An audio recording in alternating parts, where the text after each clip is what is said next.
ابھی ابھی جس ملعون نرسنگھانند کی گستاخیاں اور مغلظات اور گالیاں سن کر کے ہمارے دل چھلنی چھلنی ہو چکے تھے، اب پانی سر سے اوپر ہو چکا ہے مسلمان، حالات اس قدر نازک ہیں، مجھے یہ سمجھ میں نہیں آتا اب تک کہ حکومت ان کو اریسٹ کیوں نہیں کرتی، ان کی کیا مجبوری ہے ان کے ساتھ، یا ان کے خود کے یہ پالے ہوئے کتے ہیں؟ یہ مسلسل روزانہ ویڈیو اپلوڈ کرتے ہیں، کیا ان کو پولیس پوچھتی تک نہیں ہے کہ تم اس طرح سمپردائک ماحول کر رہے ہو، فتنہ پھیلا رہے ہو، ہندوستان میں امن و امان خراب کر رہے ہو؟ ان کو پوچھنے والا بھی کوئی نہیں ہے۔ آج کی بات میں بتا رہا ہوں، دل چھلنی ہو چکا تھا، مجھے معلوم ہے کہ ان کو اب پولیس اریسٹ بھی نہیں کرتی اور ہمارے احتجاجات اور ہمارے پروٹیسٹ سے بھی کچھ نہیں ہوتا، تو اس فقیر قادری نے اس کو مباہلے کا چیلنج دیا تھا کہ اگر تو اپنے بات میں سچا ہے تو آ جا، سامنے آ جا اور دیکھ لیا جائے، پوری دنیا بھی دیکھ لے گی کہ ایک مرتبہ ہم سامنے بیٹھ کر کے مباہلہ کر لیں۔ مباہلہ جانتے ہیں، ابھی جو سب کو پتہ ہو چکا ہے، ان کی زبان میں اگنی پریکشا۔ میرے اس چیلنج کو اس نے سویکار کیا تھا، ایکسیپٹ کیا تھا، لیکن یہ بھی میں بتا دوں کہ کیوں ایکسیپٹ کیا اس نے۔ وہ بل میں بیٹھا ہوا چوہا، اسے معلوم تھا کہ گورنمنٹ اس طرح کرنے کی اجازت دیتی نہیں، اس لیے وہ اپنے قوم میں ہیرو بننے کے لیے اس طرح کی چیلنج کو ایکسیپٹ تو کر لیا، ورنہ آپ سب کو معلوم ہے میرے مسلمانوں کہ پاکھنڈی اور بلاتکاری اور مال کا پجاری، اس کے اندر مباہلہ کرنے کی طاقت ہے، مباہلہ کر سکتا ہے وہ، اس کے خود کے دین اور دھرم سے کوئی تعلق نہیں ہے۔ میں یہ چیلنج کے ساتھ کہتا ہوں، سناتن دھرم سے بھی اس کا کوئی تعلق نہیں ہے۔ اب میں جب بار بار اس کو للکارتا رہا تو ابھی جا کر کے اب وہ میرے جواب میں کہتا ہے مولانا میدان چھوڑ کر کے بھاگ رہا ہے، پرمیشن کی ذمہ داری میرے اوپر ڈال رہا ہے۔ آپ سب ٹھنڈے دماغ سے سوچ کر کے بتائیں، پرمیشن کی ذمہ داری اس کو نہ دوں تو اور کس کو دوں؟ اس لیے کہ یہ اس کے آج حکومت اس کی پشت پناہی میں ہے اور یہ ناجائز اولاد میں سے ہے ان کی۔ ساری پرمیشن وغیرہ کی ذمہ داری تو تمہاری ہاتھ میں ہے نا، مجھے پرمیشن کی ضرورت نہیں ہے۔ انشاءاللہ العزیز جس دن بھی تو تیار ہو جائے گا میری آخری سانس تک، اس دن بھی میں مباہلے کے لیے حاضر ہو جاؤں گا، اس دن بھی حاضر ہوں، ایک انچ بھی پیچھے نہیں ہٹوں گا انشاءاللہ، اس لیے کہ یہ میرے جملے نہیں ہیں، یہ میرے دین کی حقانیت ہے، یہ رسول پاک صلی اللہ تعالیٰ علیہ وسلم کی سچائی ہے اور قرآن پاک کی عظمت ہے جو ہمارے دلوں میں کوٹ کوٹ کر بھری ہوئی ہے۔ یہ ظالم مباہلہ کریں گے، مباہلہ کریں گے۔ اب سنیے، مباہلے کے نام پر یہ ایکسیپٹ کر کے ہیرو بن رہا تھا اپنی قوم میں، اور مجھے کہہ رہا ہے میدان چھوڑ کر بھاگ رہا ہے۔ میں اس سے کہتا ہوں، آپ سب کو معلوم ہے نا، چند دن قبل یہ دلی کے پریس کلب آف انڈیا میں بیٹھ کر کے زہر اگل رہا تھا، حضور پاک صلی اللہ تعالیٰ علیہ وسلم کی شان میں گالیاں بک رہا تھا۔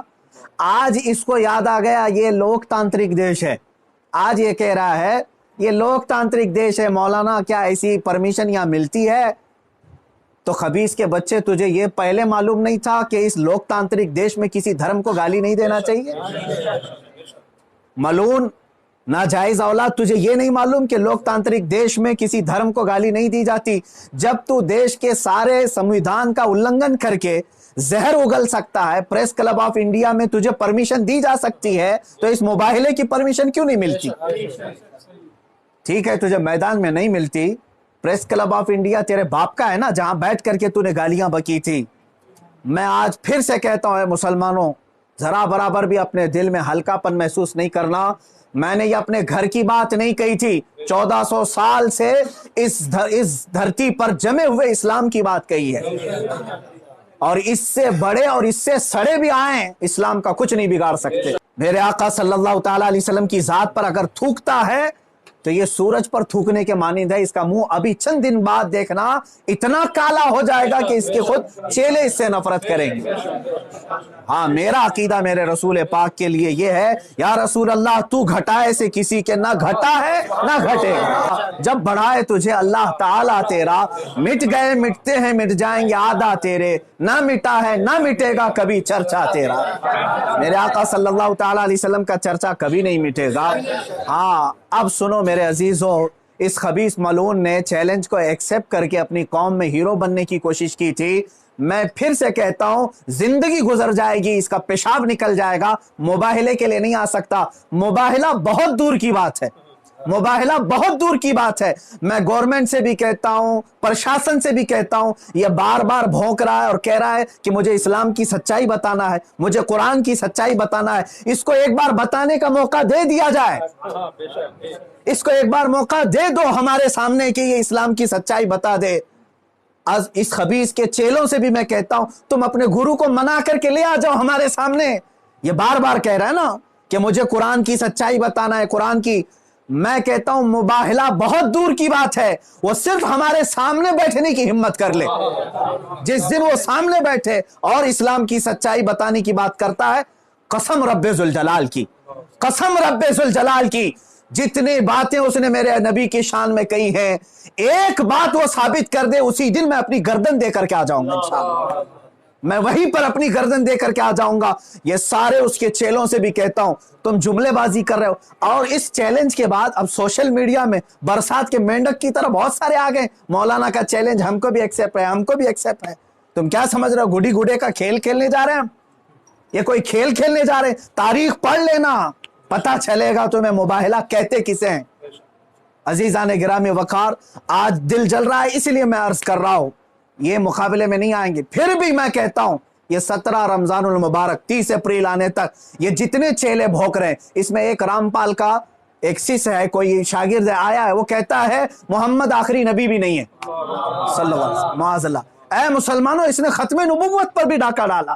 وہ کہتا ہے رامپال آخری نبی تھے، میں ثابت کرتا ہوں اور چنوتی کو اسویکار کرتا ہوں۔ یہ سارے پاکھنڈی ایک ساتھ آ جائیں، ایک ساتھ آ جائیں، اور گورنمنٹ سے پھر میں کہتا ہوں اب یہ بات بہت بڑھ چکی ہے، میڈیا والے بھی مذاق نہ سمجھیں، ان کو ثابت کرنے کا موقع دیں، اور ہم آنے کے لیے تیار ہیں۔ میں ایک نہیں، ہندوستان کی 11 بڑی خانقاہیں میرے ساتھ کھڑی ہیں، اور تقریباً 100 علماء اہل سنت اور مفتیان اعظام ابھی اسی وقت دلی آنے کے لیے تیار۔ میرے عزیزو، یہ کوئی کھیل کی بات نہیں کر رہا ہوں، الحمدللہ 100 تو میں اپنے لسٹ میں رکھا ہوں، ہزاروں کی تعداد میں یہاں پر اپنی جان لٹانے کے لیے تیار۔ اے مسلمانوں، اب پانی سر سے اوپر ہو چکا ہے۔ اب یہ 30 اپریل اور 17 رمضان المبارک کی تاریخ میں نے اعلان تو کیا، اور یہ بار بار اس کو ہلکے میں لے کر مذاق اڑاتے ہیں۔ آج بھی یہ کہتا ہے قرآن کو گنڈوں کی کتاب، قرآن کہتا ہے وائرس ہے، قرآن کو کہتا ہے گندی کتاب۔ کہاں مر گیا تمہارا ضمیر؟ کہاں مر گیا؟ مسلمانوں، میں اب آپ سے کہتا ہوں اس تاریخ کو میرے 3 ہی اعلان ہوں گے، مجھے پہنچنے دیا جائے، مجھے پہنچنے دیا جائے۔ اس سے پہلے اگر گورنمنٹ یا ان کے کوئی بھی دباؤ میں آ کر کے اریسٹ کرتے ہیں، اسی دن سمجھ جانا ہے مسلمانوں اسلام کی فتح ہو چکی ہے، سمجھ جانا۔ میں اگر اندر ہوتا ہوں تو لاکھوں مسلمانوں کے اندر کا ایمان باہر آ جائے گا انشاءاللہ العزیز، یہ ایک بات یاد رکھ لینا۔ دوسری بات، اگر اس تاریخ سے پہلے حکومت اسے اریسٹ نہیں کرتی، جو روزانہ آج تک کھلے عام اس طرح کی گستاخیاں کر رہا ہے، حد ہو گئی، حد ہو گئی۔ یہاں پر ہوم منسٹر پر کوئی ٹپنی کرے تو جیل میں چلا جائے، اور یہ مسلسل 1.5 مہینے سے مغلظات بک رہا ہے، پخانہ اگل رہا ہے، اور کوئی کچھ نہیں کرتا، اس کو پوچھتا تک نہیں اس کو۔ اور اگر اس تاریخ تک یا تو اسے اریسٹ کرے، یا تو پھر اس تاریخ کو پورے ہندوستان بھر کے مسلمان کوئی بھی اپنے گھر میں نہیں بیٹھے گا انشاءاللہ۔ میری اس بات پر لبیک کہتے ہیں آپ سن لیں، اس لیے کہ اب یہاں پر ہماری زمین جائیداد کا مسئلہ نہیں ہے، ارے میاں اب تو ہمارے جڑ کی بات آ گئی ہے۔ اور مسلمانوں یاد رکھ لو، اگر تمہارا یہاں پر رسول پاک کی عزت سلامت نہیں ہے تو پھر تمہارا جینا بھی کسی کام کا نہیں ہے۔ اب یہ چاہتے ہیں نا ہم باہر نکلیں گے تو وائلنس ہو جائے گا، فلاں ہو جائے گا، ہم یہ نہیں چاہتے فساد ہو جائے، اسی لیے تو بار بار گہار لگا رہے ہیں حکومت کو، بار بار کہہ رہے ہیں فساد کی جڑ کو اندر کرو، اسے بھونکنے سے روکو، نہیں سن رہی ہے۔ اور اس سے بھی آپ سمجھ جانا ہے مسلمانوں، حکومت کی منشا یہی ہے کہ اب یہ پورے ہندوستان میں فساد کرانا چاہتے ہیں، پورے ہندوستان کو جلانا چاہتے ہیں، ورنہ ایسے پاکھنڈیوں کو کھلے عام نہیں چھوڑتے، یہ پوری کی پوری پلاننگ کے ساتھ کر رہے ہیں۔ اس لیے اے مسلمانوں، آج تمہارے امتحان کا وقت ہے، آج تمہارے امتحان کا وقت ہے۔ آج اگر تم اپنے گھروں میں چوڑیاں پہن کر کے بیٹھے رہے، یاد رکھ لینا بعد میں آنے والی نسلیں تمہارے منہ پر تھوکیں گی، تمہارے قبروں پر اینٹ پتھر ماریں گی، اس لیے کہ یہ نبی کا غدار ہے۔ رسول پاک پر بھونکنے والے کو بھی یہ پوچھ نہیں سکا، تمہاری نسلیں بعد میں تمہیں یاد کریں گی اس طرح سے۔ 17 رمضان، اس دن ہر مسلمان کا کلیجہ دہل جانا چاہیے، مشرق سے مغرب تک، شمال سے جنوب تک، ہندوستان بھر کے ہر علاقے کے۔ اور اس پاکھنڈی سے پھر میں کہتا ہوں، تجھے جہاں کی پرمیشن ملے میرے نام سے ایک لیٹر ایشو کر کے دے دے، میرے نام سے ایک لیٹر ایشو کر کے دے دے کہ یہ مفتی سلمان اظہری آ سکتا ہے میرے ساتھ مباہلہ، بہت دور کی بات، ڈیبیٹ کر سکتا ہے، اتنا تو اعلان کر کے دے دے، پھر میں پوری دنیا کو بتا دوں گا کہ تیرا پاکھنڈ کیا ہے۔ میرے عزیزوں، میں ہندوؤں سے بھی کہتا ہوں، یہ ہندوؤں کو بدنام کرنے کے لیے نکلا ہوا ہے، یہ مال کا پجاری ہے، راجنیتی کھیلنے کے لیے یہ میرے نبی کو استعمال کر رہا ہے، راجنیتی کے لیے اسلام کو استعمال کر رہا ہے۔ حد ہو گئی میرے عزیزوں۔ میں حکومت سے کہتا ہوں، اگر تمہیں دشمنی ہے نا مسلمانوں سے، لو ہم سب کی جانیں اور مار ڈالو، ہمارے نبی پر نہ بھوکو، اسلام کے خلاف آواز نہ اٹھاؤ۔ اتنی غلیظ باتیں وہ بک گیا۔ مجھے بتاؤ، پورے ہندوستان کے مسلمانوں نے کبھی ہندوؤں کے دیوی دیوتاؤں کو چھیڑا آج تک؟ مجھ سے سنا آپ نے کہ ہم گالیاں دے رہے ہیں ان کے دیوی دیوتاؤں کو؟ یہ ہماری تہذیب ہے جو ہمیں اسلام سکھاتا ہے، یہ ہمارے اخلاق ہیں جو ہمیں اسلام سکھاتا ہے۔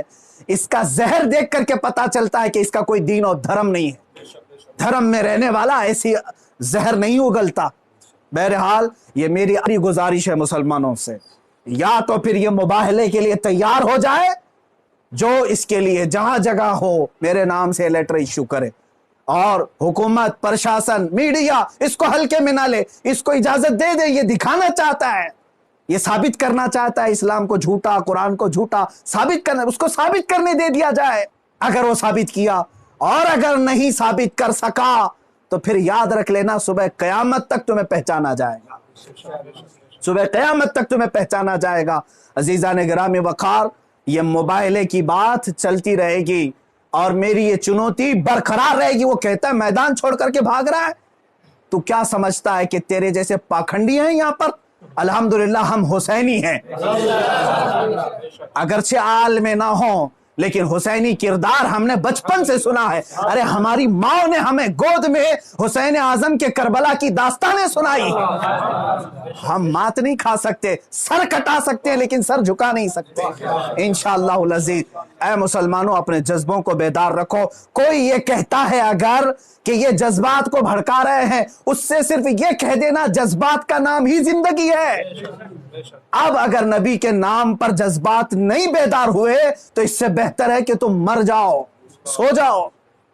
آپ یاد رکھ لینا، یہ حکومت سے بھی میری گزارش ہے، اپیل ہے، تم ویسے بھی مارنا چاہتے ہو نا، ہم آ جاتے ہیں، باہر گھٹ گھٹ کر کے مرنے سے بہتر ہے کہ ہم نام مصطفیٰ پر نکل کر کے موت کو قبول کرنے کو ہم تیار ہیں۔ یوں بھی تو کسی دن ہم کو دنیا سے تو جانا ہے، اللہ کے حبیب صلی اللہ تعالیٰ علیہ وسلم کی عزت کا پرچم بلند کر کے جائیں گے انشاءاللہ۔ ساری خانقاہیں، سارے علماء، سارے مدارس، ساری تحریکیں، ساری تنظیمیں، سب سے میں بڑے ادب سے گزارش کرتا ہوں، اب وقت کسی کے گھر کا نہیں، کسی کی سجادگی کا نہیں، کسی کی پراپرٹی کا نہیں، بلکہ تمہارے جان ایمان کا سوال آ چکا ہے، تمہارے ایمان کی جان رسول اللہ کا سوال ہے۔ لہٰذا آپ سب ایک ساتھ مل کر کے آواز اٹھائیں گے، یا تو پھر اس پاکھنڈ کو روکیں گے، یا تو پھر ہم اس زمین پر باقی نہیں رہیں گے۔